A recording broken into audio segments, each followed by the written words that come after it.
I'm Suku. I'm the founder, owner of Soekoe BicycleCompany. I started Suku Motor Bicycle Company in 2015 because of my love of vintage motorcycles and vintage board track races, and felt there was a need to be able to build something cheap and user-friendly for the average person to own a vintage style motorized bicycle stroke motorcycle.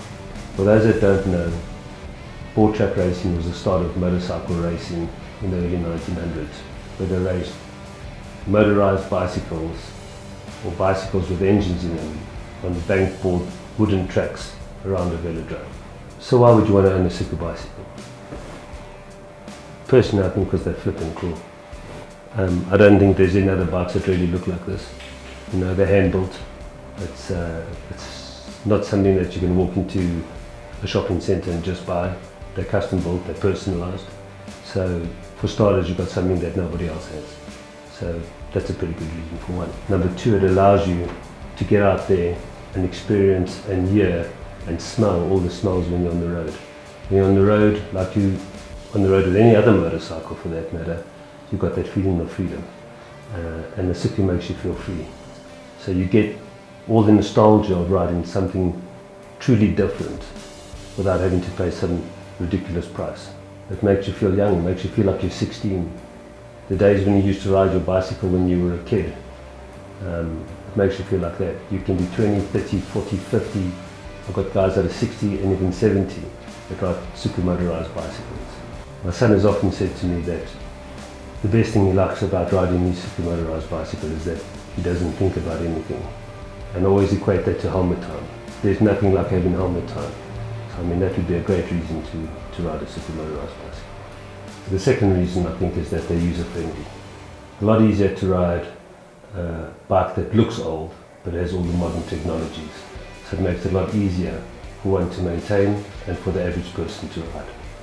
To ride a true vintage motorcycle takes quite a bit of work in terms of how you need to operate that motorcycle, in terms of pumping oil, advancing timing, your fuel mixtures, and the fact that the spares are hard to come by.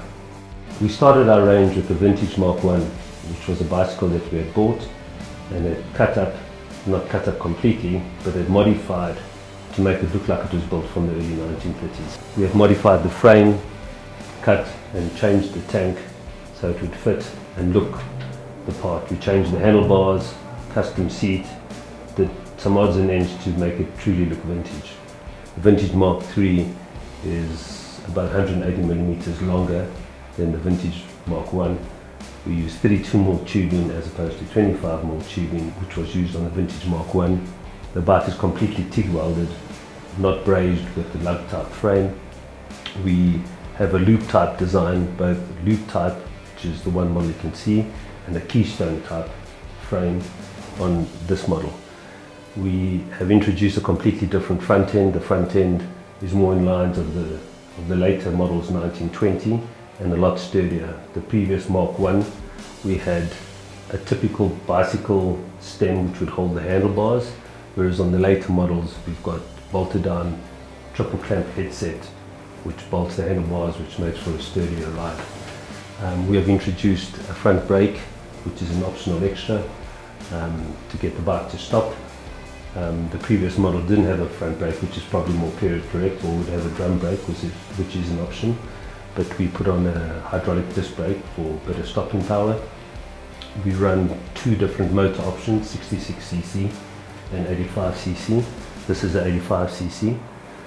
We have options like expansion pipe for more power, reed valve kick carburetor options. We have moved away from our traditional bicycle saddle, and we have taken a mold, which is these two saddles that you can see here, from a 1917 Excelsior, which is more period correct and far more comfortable than the traditional bicycle seat which we used in the vintage Mark I. The vintage Mark III comes in two models. The Tourer version, which has got an upright riding position where you have a sprung saddle and you sit in an upright position, more for touring. The other version that we offer is a board track racer type design where you have the dropped handlebars, traditionally styled for the board track racer, where one would lay down on the tank and has a similar type saddle, but it's a rigid type saddle.